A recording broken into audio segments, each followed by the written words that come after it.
Hello guys, today I will show you how to create a RedNote account. So in order to do this, first of all, open your mobile phone, navigate to Play Store and install the RedNote application.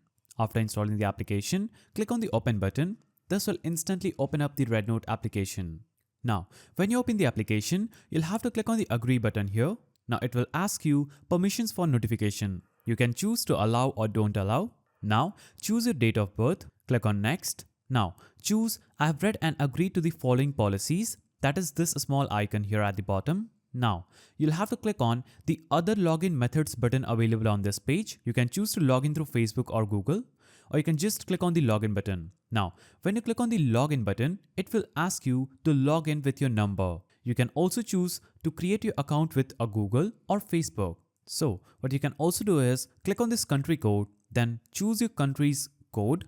Now enter your phone number, then click on login. Now enter the code that you're going to receive on your mobile phone.